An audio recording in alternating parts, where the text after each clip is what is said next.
अस्सलाम वालेकुम। आज हमने जो ना एसे पढ़ना है। क्या पढ़ना है? हमने एसे पढ़ना है। एसे का क्या मतलब है? असल में अगर आप लोगों से पूछा जाए तो एसे का लफ्ज़ी मतलब क्या है?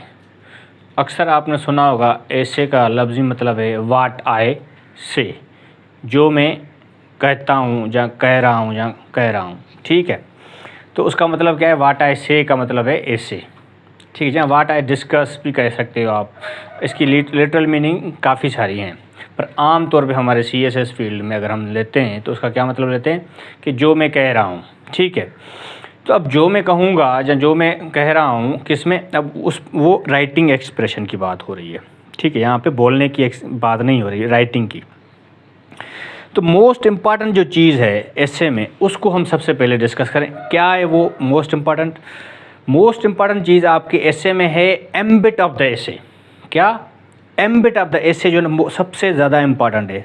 सर ये एम्बिट क्या चीज़ है? एम्बिट का लफ्ज़ी मतलब क्या है? भाई एम्बिट हमने जैसे पैराग्राफ में पढ़ा था वैसे ही एसे का एम्बिट पढ़ेंगे हम। ठीक है, ambit of the essay, ambit का मतलब होता है लिमिटेशन, हद, स्कोप, रेंज, कि कितनी हद तक एसे क्या डिस्कस कर सकता है। समझ रहे हैं? तो लिमिटेशन हो गई या स्कोप हो गया, वो क्या है एसे का। ठीक है, क्या आज का क्या है हमारा मौजू? एसे पढ़ रहे हैं ना हम। तो एसे को हम सबसे पहले यहाँ पे लिखते हैं कि एसे पढ़ रहे हैं हम।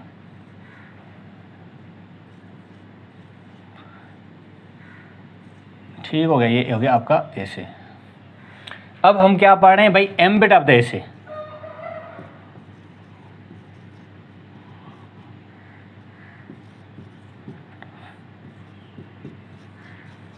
Ambit of essay. Ambit of essay क्या है भाई? What is the ambit of essay? भाई द एम्बिट ऑफ एसे के है भाई, essay should not discuss single branch. Essay should not discuss single branch. Essay को एक branch, should not discuss a single branch. Essay should not discuss a single branch. Essay को एक branch को discuss नहीं करना चाहिए। सर ये branch क्या है? सर ये ब्रांच है आपका, जिसको आप क्या कहते हो? वेरिएबल भी कहते हो। क्या कहते हो? वेरिएबल। सर ये वेरिएबल क्या है? भाई वेरिएबल को आप जो है ना, अगर दूसरे अल्फाजों में कहें तो एक आपका हेडर होता है जिसके अंदर 4 से 5 आर्गूमेंट भी आते हैं। आप समझ रहे हैं? तो यहाँ पे आप वेरिएबल को क्या कहेंगे कि भाई आप जैसे कि एस्पेक्ट भी कह सकते हैं वेरिएबल को। क्या? एस्पेक्ट। क्या कह सकते हैं? एस्पेक्ट। सर ये एस्पेक्ट क्या है? भाई एस्पेक्ट वही बात जो हमने पैराग्राफ में डिस्कस की, डायमेंशन भी कह सकते हैं इसको आप डायमेंशन भी कह सकते हैं। सर ये डायमेंशन कौन सी भला है? भाई वही पर्सपेक्टिव, जाविया, कोई भी एक जाविया, पर्सपेक्टिव भी कह सकते हैं आप इसको। समझ रहे हैं? तो ये तो सिनोनिम्स है ना उसके सारे। Single branch, essay should not discuss a single branch. Should not. Sir एक ब्रांच अगर ऐसे में डिस्कस हुई हो तो वो भाई ऐसे नहीं रहेगा वो, क्योंकि ऐसे का एम्बिट क्या है? ऐसे का एम्बिट है कम से कम 2 ब्रांचेस होने चाहिए, एक नहीं होना चाहिए। सर फिर कितने होने चाहिए ब्रांचेस ऐसे में? सर जितने आप दे सकते हैं। सर अगर मैं 2 घंटों में 60 ऐसे लिखूं तो उसमें कितने ब्रांचेस होने चाहिए? भाई देखो, 2 घंटों के हिसाब से जितने आप ब्रांचेस दे सकते हैं दें, पर शर्त है। शर्त क्या है? ऐसे should not discuss a single branch. एक ब्रांच नहीं होना चाहिए। सर फिर कितने होने चाहिए? जितने 2 घंटों में दे सकते हैं आप। सर 2 दे दूं मैं? 2 दे दें, 3 दे दें। अगर 2 घंटों में अगर आपकी राइटिंग स्पीड इतनी है तो दे दें आप, बिला शक दे दें। समझ रहे? तो सिंगल ब्रांच नहीं होना चाहिए, बस शर्त ये है कि मिनिमम है। क्या? मैक्सिमम आपके ऊपर है। इसमें आपका एम्बेड ऑफ द एसे है मिनिमम पे कि सिंगल ब्रांच नहीं होना चाहिए। यहां तक क्लियर है? कि सिंगल ब्रांच आपका नहीं होना चाहिए। सर फिर कितने ब्रांच होने चाहिए? भाई जितने भी आप दे सकते हैं दें। तो ऐसे में कभी भी सिंगल ब्रांच नहीं होता। मिसाल के तौर पे अगर आप देते हैं, टॉपिक हम वही ले रहे हैं जानबूझ के, ताकि आपको समझ आ जाए कि भाई टॉपिक क्या है हमारा, पावर्टी। पावर्टी क्या है हमारा टॉपिक है, ठीक है सर। अब मैं ब्रांचेस कैसे बनाऊंगा? सबसे पहले तो इस बात को इंश्योर करवाएं कि इसमें ऐसे तक पहुंचने से पहले आप कुछ चीज़ें आप प्रैक्टिकली करते हो। कौन सी चीज़ें करते हो?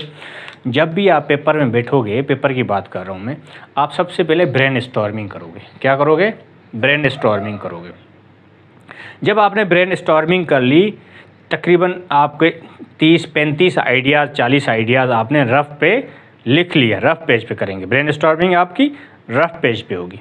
जैसे आपने अपने रफ़ आइडियाज़, आपने कचरा जो भी था सारा रफ़ पेज पे लिख लिया। लिखने के बाद आपने क्या करना है, उनको नीट एंड क्लीन करके उनको क्या करना है, आपने वेरिएबल्स के अंडर लिखना है। अब आपको मैं समझा रहा हूँ ब्रांच। क्या? ब्रांच ही वेरिएबल है, ठीक है। आपको मैं क्या समझा रहा हूँ? ब्रांचिंग समझा रहा हूँ। आपने मिसाल के तौर पे ब्रेन स्टॉर्मिंग कर ली, ठीक है। उसके बाद की प्रोसेस को मैं डिस्कस कर रहा हूँ। क्या है वो प्रोसेस? मिसाल के तौर पे आप पावर्टी टॉपिक ले रहे हो, अब यहाँ पे आप बना रहे हो क्या, वेरिएबल्स। तो इसके कौन से वेरिएबल्स बनेंगे? सर ये मसलन के एक हो गया आपका काजेस ऑफ पावर्टी, ठीक है। काजेस ऑफ पावर्टी एक वेरिएबल हो गया। ये इधर आप एक आर्गूमेंट देंगे, दो आर्गूमेंट देंगे, इसी तरह तीसरा आर्गूमेंट, इसी तरह चौथा आर्गूमेंट, इसी तरह पांचवा आर्गूमेंट दे दिया आपने मिसाल के तौर पे। फिर आप नीचे आएंगे, फिर आप क्या कहेंगे, affects of poverty, affects of poverty देंगे। फिर इसी तरह आप 5 आर्गूमेंट देंगे। इसी तरह आप जैसे ऊपर दिया आपने, फिर आपने 5 आर्गूमेंट देने हैं, ठीक है। एक आर्गूमेंट दिया आपने, फिर दूसरा दिया, फिर तीसरा दिया, इस तरह आप 5 आर्गूमेंट और देंगे। और भी बढ़ा सकते हैं आर्गूमेंट को, 6-7 भी कर सकते हैं, ठीक है। इसी तरह फिर आप तीसरे वेरिएबल पे आ गए, फिर आपने कहा सॉल्यूशंस ऑफ पावर्टी। ये हो गया आपका सॉल्यूशंस, ये दूसरा ब्रांच हो गया आपका। फिर एक आर्गूमेंट दिया आपने, दूसरा आर्गूमेंट, तीसरा आर्गूमेंट, चौथा आर्गूमेंट और पांचवा आर्गूमेंट मसलन के दिया। फिर आप आए चौथे पॉइंट पे, आपने जो है ना कंक्लूजन लिख दिया। जाहिर बात है ऊपर आपने इंट्रोडक्शन लिखना है। फिर इसी तरह पहले इंट्रोडक्शन लिखेंगे, फिर ही आप नीचे वेरिएबल्स। ये होगा आपका, इस तरह ये मेथड बनेगा, ठीक है। अब मैं आपको जो सिखा रहा हूँ कि भाई मैंने कितने ब्रांचेस दिए, एक ब्रांच, दूसरा ब्रांच, तीसरा ब्रांच, 3 ब्रांच। और ये तो अंडरस्टूड है ना, इंट्रोडक्शन और कंक्लूजन तो अंडरस्टूड है। हर ऐसे में इंट्रोडक्शन और कंक्लूजन तो आता ही है ना। बात जो यहाँ पे एम्बिट की है वो क्या है, ऐसे should not discuss a single branch, single variable, single branch, single variable, single dimension, single perspective, single aspect, single को डिस्कस नहीं करेगा। कम से कम 2, ज़्यादा आप पे डिपेंड करता है, कम से कम 2 होने चाहिए, कम से कम 2 होने चाहिए। टिश्यू तो पकड़े, ठीक है। तो 2 कम से कम आपके जो है ना होने चाहिए। आगे बढ़ते हैं। अब इससे भी इम्पॉर्टेंट चीज़ मैं आपको समझाने लगा हूँ, वो कौन सी है, कौन सी चीज़ है जो कि मैं आपको समझाने लगा हूँ, वो ये है। इसको मिटाते हैं, आगे चलते हैं। एम्बिट आपको पता चल गया, ठीक है। एम्बिट अब ऐसे आपको पता चल गया।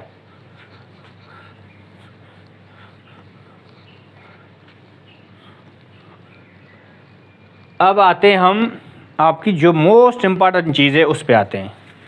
कौन सी मोस्ट इम्पॉर्टेंट चीज़ है आप देखेंगे। माजी में क्या हुआ है, एग्जामिनर बड़ी चालाकियां करता है हमारे साथ, एग्जामिनर बड़ी चालाकियां करता है। माजी में क्या हुआ है, मिसाल के तौर पे उसने टॉपिक दिया। अब एक टॉपिक तो मैंने आपके साथ डिस्कस कर लिया ना, एक अल्फाज वाला, पावर्टी वाला। अब मिसाल के तौर पे माजी में आया है इस तरह, एग्जामिनर ने कहा है कि भाई ये आपका टॉपिक है,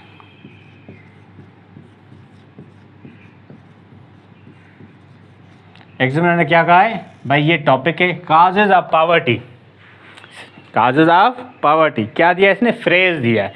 जो पहले मैं डिस्कस कर रहा था पावर्टी जस्ट एक अल्फाज था, जस्ट एक अल्फाज था, ठीक है, जस्ट क्या था, एक अल्फाज था।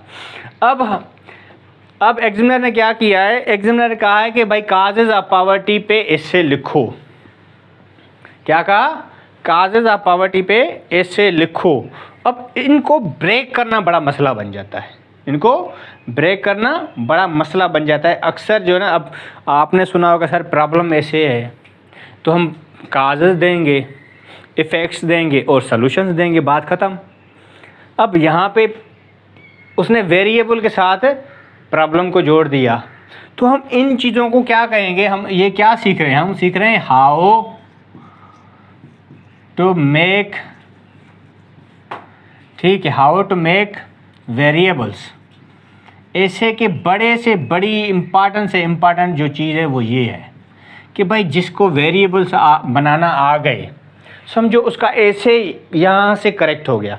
जिसको वेरिएबल्स बनाना नहीं आते, जिसको ब्रांचिंग का पता नहीं है, ऐसे तो वहीं पे ही गलत हो जाता है आपका। अब टॉपिक है आपका क्या, काजेज ऑफ पावर्टी, तो आप ये नहीं कहेंगे काजेज इफेक्ट्स और सॉल्यूशंस, ये नहीं फार्मूला लगेगा। अब फार्मूला चेंज हो जाएगा आपका। अब इसमें तो सॉल्यूशन तो आएगा ही नहीं, इसमें तो फार्मूला ही चेंज हो जाएगा।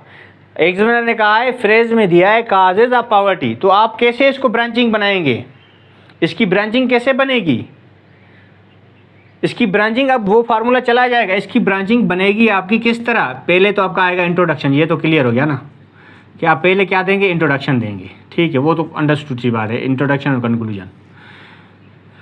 दूसरे नंबर पे आपकी ब्रांचिंग शुरू, कौन सी ब्रांचिंग शुरू हो जाएगी आपकी, बनेगी क्या, social causes, social causes of poverty.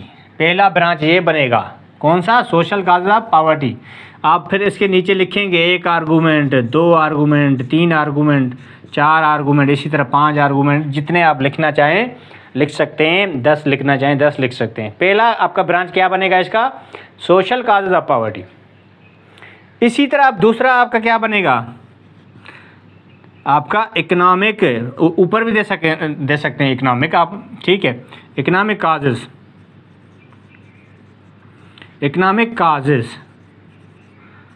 Of poverty, ये आपका दूसरा ब्रांच बन गया। फिर नीचे आप आर्गूमेंट देंगे, एक आर्गूमेंट दिया, 2 दिए, 3 दिए, 4 दिए, इसी तरह 5 दिए आपने, ये आपके आर्गूमेंट इस तरह बनेंगे। फिर आपका क्या आएगा, चौथा ब्रांच आएगा, चौथा ब्रांच आएगा, कौन सा आएगा भाई, इंडिविजुअल काजेस। क्या इनफरादी सब असबाब कौन से हैं, मिसाल के तौर पे इंडिविजुअल काजेज ऑफ पावर्टी। फिर आप बताएंगे, आर्गूमेंट देंगे, एक आर्गूमेंट, 2 आर्गूमेंट, 3 आर्गूमेंट, 4 आर्गूमेंट और 5 आर्गूमेंट, इस तरह दिया आपने। फिर आपका आया पांचवा, क्या, पांचवा आपका आएगा, 1 2 3, चौथा ब्रांच आ रहा है, ठीक है, पर नंबर 5 आ रहा है। फिर आएगा आपका पांचवा, मिसाल के तौर पे कौन सा आ रहा है, सोशल। फिर आप देंगे पॉलिटिकल कॉजेज़ कौन सा है, मिसाल, या एडमिनिस्ट्रेटिव दे दें, पॉलिटिकल और एडमिनिस्ट्रेटिव, एडमिनिस्ट्रेटिव काजेज़ कौन से हैं पावर्टी के। इसी तरह आप जो है ना फिर नीचे आर्गूमेंट देंगे, 1 2 3 4 5, फिर आप नीचे आप कंक्लूजन दे देंगे। ये आपका मेथड होगा। पहले क्या था टॉपिक हमारा, सिर्फ पावर्टी था, उस पर हम काज इफेक्ट सोल्यूशन दे रहे थे। अब टॉपिक चेंज हो गया आपका, क्या टॉपिक है, काजेज ऑफ पावर्टी आ गया। तो यहाँ पे आपके क्या बनेंगे variable, social causes of poverty, economic causes of poverty, individual causes of poverty, administrative और पॉलिटिकल काजेज ऑफ पावर्टी। इस तरह ब्रांचिंग होगी। आपका टॉपिक चेंज हो गया ना, तो आपकी ब्रांचिंग क्या बनेगी, डिफरेंट हो जाएगी आपकी। इसी तरह अब आगे बढ़ते हैं। इसी तरह उन्होंने जो ना एक दूसरा एक मिसाल में ले लेते हैं ताकि आपको समझ आ जाए ठीक से। अब आपको ये तो पता चल गया इंट्रोडक्शन और कंक्लूजन, तो आपका क्या है, अंडरस्टूड है ना। अब आप ब्रांचिंग सीखें ना, ब्रांचिंग सीखेंगे तो आपको पता चलेगा ब्रांचिंग करनी कैसे। ब्रांचिंग अगर किसी भी बच्चे की, किसी भी कैंडिडेट की ब्रांचिंग ठीक हो जाती है तो ऐसे तो वहीं पे ही हल हो जाता है आपका। हम क्या सीख रहे हैं इस वक्त, एम्बेड हमने पढ़ लिया है, how to make variables. Variables क्या होते हैं भाई, वेरिएबल्स आपके क्या होते हैं, ब्रांचिंग होती है असल में, ब्रांचिंग ऑफ द एसे है। वेरिएबल्स को ही तो हम ब्रांचेस कहते हैं। हाउ टू मेक ब्रांचेस, ऐसे में हम ब्रांचेस कैसे बनाते हैं, वेरिएबल्स कैसे बनाते हैं। अब दूसरा टॉपिक लेते हैं जो कि बड़ा यूनिक सा टॉपिक होगा, आपको लगेगा कि बहुत ही आसान है। ये 2000 मेरे ख्याल से 24 में भी आया था। कौन सा वाला इस मिसाल आप देख लेंगे कि ये पिछले माजी में आया है। ये टॉपिक कौन सा टॉपिक है,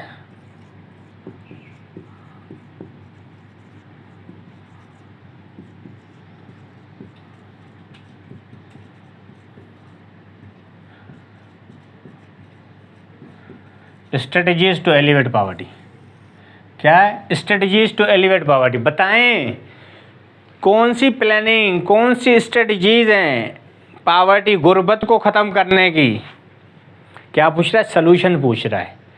पहले टॉपिक में जो क्या पूछ रहा था, काजेज पूछ रहा था, असबाब पूछ रहा था गुर्बत के। अब कह रहा है बताएं हल कौन से हैं गुर्बत को ख़त्म करने के। तो ये अब इस टॉपिक को कैसे डिकोड करेंगे, डिसिफर कैसे करेंगे। ब्रांचिंग वेरिएबल्स अगर आपको आते होंगे तो आप इसको डिकोड कर पाएंगे। तो कैसे करेंगे, सबसे पहले तो आपका इंट्रोडक्शन आएगा, वो तो क्लियर बात है ना, इंट्रोडक्शन आएगा, ठीक हो गया। अब क्या आएगा, अब भाई काजेज नहीं आएंगे, अब डायरेक्ट सॉल्यूशंस आएंगे। क्या बताओगे आप, बताओगे स्ट्रेटजीज हैं, स्ट्रेटजीज टू एलिवेट पॉवर्टी कौन सी हैं बताओगे, उनके आर्गूमेंट दोगे आप, स्ट्रेटजीज बताओगे आप, ठीक है। फिर आर्गूमेंट दोगे आप, इसमें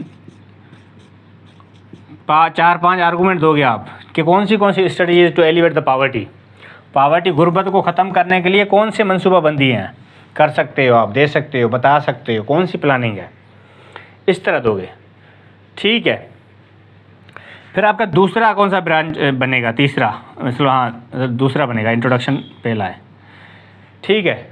दूसरा कौन सा होगा भाई, फिर आप ये बताओगे कि ये जो हमने स्ट्रेटजी ऊपर बताई हैं इसको नाफिज कैसे करेंगे। क्या बताओगे, मोडस ऑपरेंडी बताओगे भाई, modus operandi, modus operandi to क्या इम्प्लीमेंट, ये नाफिज करने के हवाले से बताओगे कि क्या मंसूबाबंदी, मोडस ऑपरेंडी क्या होगा, टू इम्प्लीमेंट दीज स्ट्रेटजीज, ये स्ट्रेटजीज को नाफिज करने के लिए मोडस ऑपरेंडी बताओगे, टू एलिवेट पॉवर्टी, गुर्बत ख़त्म करने के लिए।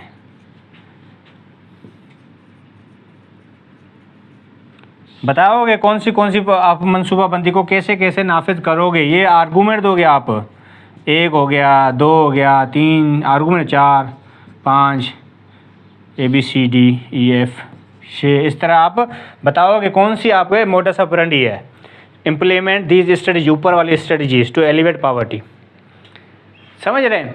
फिर इसी तरह जब आप इसको नाफिज करने में मोडस ऑपरेंडी अप्लाई करोगे तो क्या आएगा, हर्डल्स पेश आएंगी, क्या आएंगी, हर्डल्स पेश आएंगी ना इसमें। तो फिर आप क्या बताओगे, फिर बताओगे हर्डल्स, क्या बताओगे, हर्डल्स कौन सी आएंगी, hurdles in the way of, क्या बताओगे, हर्डल्स आएंगी, जाहिर बात है,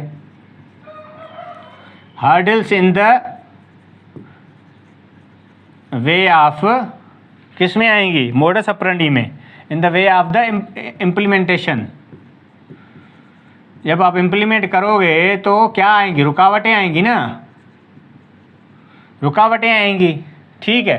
हर्डल्स आएंगी in the way of the implementation of these strategies to elevate poverty. तो वो रुकावटें बताओगे, क्या पैसे कम पड़ रहे हैं, क्या हो रहा है, ठीक है। जो भी हर्डल्स आएंगी वो आप बताओगे, ठीक है, वो बताओगे, फिर वो हर्डल्स प्रॉब्लम्स में मतलब प्रॉब्लम्स भी वही हैं, हर्डल्स भी वही होंगी। ये आप आर्गूमेंट बताओगे कौन सी हर्डल्स आ रही हैं, कौन से प्रॉब्लम्स आ रहे हैं आपके नाफिज करने में, स्ट्रेटजीज को नाफिज करने में। फिर क्या बताओगे, फिर वेरिएबल बताओ आखिरी दोगे, to remove the hurdles. Solution क्या होगा, हाउ टू रिमूव, जहाँ सोल्यूशन क्या होगा, solutions to remove those hurdles. कौन सी दोज हर्डल्स, ये वाली ऊपर वाली, रिमूव दीज हर्डल्स। इन हर्डल्स को ख़त्म करने के लिए सॉल्यूशंस बताओगे। देखिए कोहेरेंट है, एक दूसरे के साथ लिंकिंग है। फिर आपका लास्ट में आएगा क्या, conclusion.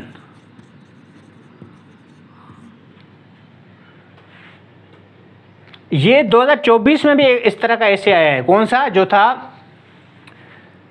Pathway to Pakistan prosperity. क्या था, पाथवे टू पाकिस्तान प्रॉस्पेरिटी, 2024 में ऐसे आया है। इसको देखिएगा आप, कई सारे कैंडिडेट्स ने इसको गलत किया है। एक दो कैंडिडेट से मेरी भी बात हुई कि देख भाई, हमने बताना था कि कौन से पाथवेज हैं जो कि पाकिस्तान को प्रॉस्पेरिटी की तरफ लेके जाते हैं। ठीक हो गया भाई, ये बताओ कि कौन से पाथवेज हैं। ये होना चाहिए, रूल ऑफ लॉ होना चाहिए, गवर्नेंस को जो ना बेहतर करेंगे तो प्रॉस्पेरिटी, पाथवे टू प्रॉस्पेरिटी हो जाएगा।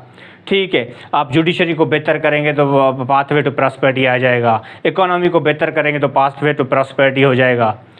ठीक है, हमारा वो रास्ता निकल आएगा प्रॉस्पेरिटी की तरफ। वो तो ठीक है, समझ आता है, ये करें आप कि भाई फंडामेंटल राइट्स को आप नाफिज करेंगे ट्रू लॉ एंड स्पिरिट में। ठीक है, ट्रू स्पिरिट में, तो आप क्या होगा, आप प्रॉस्पेरिटी की तरफ जाएंगे, वो पाथवे है। ठीक है, गवर्नेंस को बेहतर करेंगे, वो भी होगा आपका। रूल ऑफ लॉ को लेके आएंगे तो पाथवे टू प्रॉस्पेरिटी आ सकता है। ठीक है, वही पाथवे है। ये सारी चीज़ें हैं, इकोनॉमी को बेहतर करें, फॉरेन पॉलिसी को बेहतर करें, ये चीज़ें बेहतर करें। समझ आ गई, आइडिया आ गया। हमने पैराग्राफ में पढ़ा था, आइडिया कॉन्सेप्ट मिल गया। सवाल ये है, कॉन्सेप्ट के बाद क्या है भाई, बड़ी बड़ी छोड़ना तो आसान है ना, ये कर दो, वो कर दो, ये कर दो, ये कर दो, वो कर दो, कर देते हैं भाई, कर देते हैं। करें कैसे, ये भी बताना लाजमी है। करें तो करें कैसे, आपने दिया आइडिया, उसकी एप्लीकेशन तो दें आप, मोडस ऑपरेंडी बताएं आप, उसके फ़ौरन बाद मोडस ऑपरेंडी आएगा। कई बच्चों ने बस ये कहा कि ये कर दो, वो कर दो, और आगे चल के ना जो ना वो बता दिया, पता नहीं कैसे करके आएगा, मुझे तो याद भी सही से नहीं।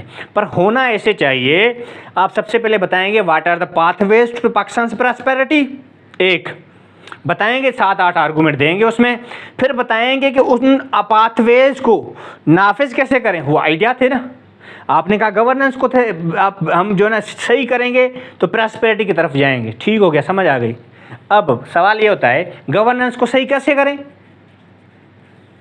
सर बात को समझे तो सही ना आप। आपने कहा गवर्नेंस को बेहतर करें, हम खुशहाली के रास्ते पे आ जाएंगे। आपने कहा गवर्नेंस को बेहतर करें, हम खुशहाली के रास्ते पे आ जाएंगे। सही हो गया, मान लिया कि आप खुशहाली के रास्ते पे पाकिस्तान को ले आएंगे, गवर्नेंस को बेहतर करके, रूल ऑफ लॉ को बेहतर करके। सवाल ये है कि करें कैसे।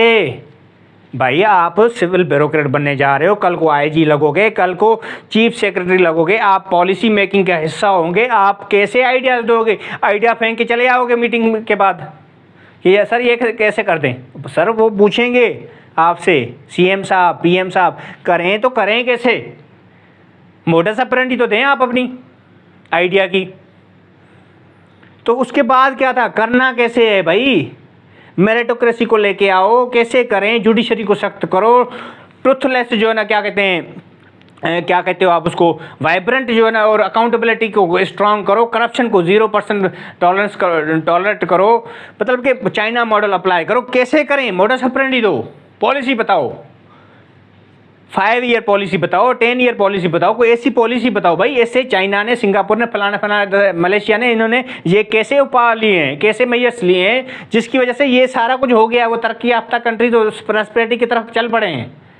मोडस ऑपरेंडी तो दो आप, बताओ कि कैसे हमने जो कानून को, आइन को कैसे फॉलो करें, कहाँ कहाँ पे आइन के फिलाज हैं जिसको जहाँ पे फॉलो नहीं होता, जिसकी वजह से ये रूल ऑफ लॉ और गवर्नेंस का मॉडल और ये अकाउंटेबिलिटी पॉलिटिशियंस की, ये सारा कुछ नहीं हो रहा, सारा निज़ाम धर्म भरम हो गया है। कैसे इकोनॉमी को अगर हम बेहतर करें भी तो कैसे करें, फिर बताएं हम क्या ऐसी इकोनॉमी में पॉलिसीज़ लेके आएँ, क्या एग्रीकल्चर को हम करें, कैसे हम एक्सपोर्ट को बेहतर करें, कैसे हमारे एक्सपोर्ट डेफिसिट को कम करें, सारा प्रोसेस तो बताएं सर, मिसाल दे के बताएं, सारी दुनिया से मिसाल लेके आए। पानी कंजम्पशन को कैसे बेहतर करें, हम पानी हम ज़्यादा इस्तेमाल करते हैं, पानी की किल्लत पड़ रही है, कैसे हम इजराइल का मिसाल लेके समझाएं आप हमें, नीदरलैंड और इजराइल का मिसाल लेके हम समझाएं कि ड्रिप इरिगेशन को हम कैसे इंश्योर करें, समझाएं हमारे यहाँ पे कि कैसे हम बेहतर कर सकते हैं। मोडस ऑपरेंडी देना पड़ेगा आपको। फिर मोडस ऑपरेंडी जब आप देते हैं तो उसके बाद क्या आएगा, उनमें हर्डल्स आएंगी, प्रॉब्लम्स आएंगी, रुकावटें आएंगी, पैसे की किल्लत हो सकती है, ब्यूरोक्रेटिक हर्डल्स, रेट टेपिज्म हो सकता है, समझ रहे हैं, डिलेइंग टैक्टिक्स जो यूज़ की जा सकती हैं, उसमें काफ़ी सारे स्टेक होल्डर्स होंगे, करप्शन हो सकती है उसमें, फिर उन्हीं करप्शन और उन्हीं प्रॉब्लम्स को आप कैसे रिमूव करेंगे, फिर सोल्यूशंस बताएं आप। 4 वेरिएबल्स बनेंगे आपके,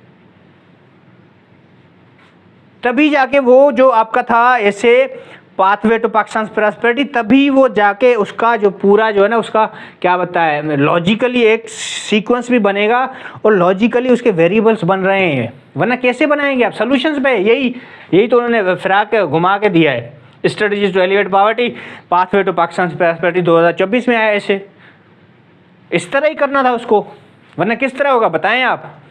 पाथवे तो बता दिया आपने, फिर आगे क्या बताएंगे कि हर्डल्स आ रही हैं और उसको हर्डल्स को रिमूव करो, नहीं, हर्डल्स के पहले आपका मोडस ऑपरेंडी आएगा, उन मोडस ऑपरेंडी में हर्डल्स आएंगी, लॉजिकल सेंस भी यही बन रहा है, और जब वो हर्डल्स आएंगी तो उनके लिए सॉल्यूशंस निकलेंगे। फिर लॉजिकल सेंस भी तो पकड़े ना आप।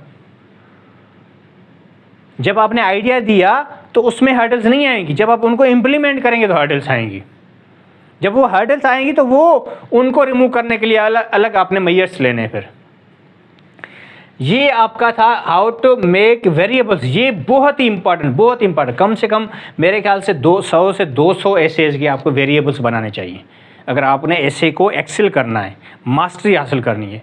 100 से 200 एसेज टॉपिक्स की अब उसके वेरिएबल्स बनाएं, आउटलाइन बनाएं उन पे, तभी जाके आपके माइंड में वो ग्रिप आएगी एसे की,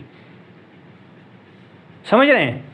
इसी तरह एक माजी में एक ऐसे आया था, क्या था उसका ऐसे का टॉपिक, मैं बताता हूँ आपको क्या था उसका टॉपिक था आपका। मिसाल के तौर में आपको लिखता हूँ यहाँ पे,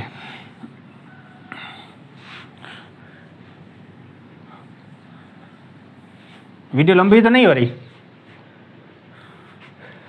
मसलन के टॉपिक था आपका implications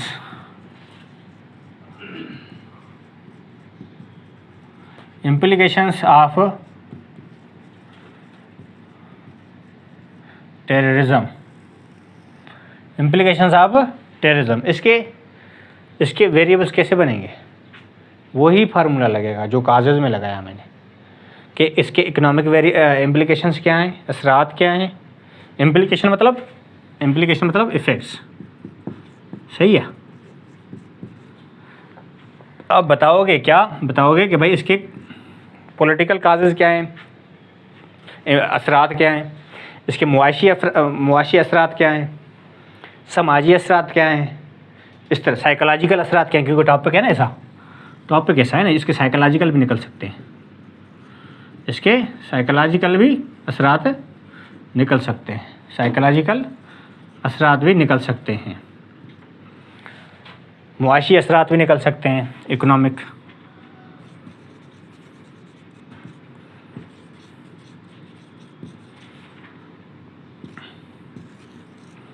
ठीक है, और इसके आपके सियासी असरात भी निकल सकते हैं।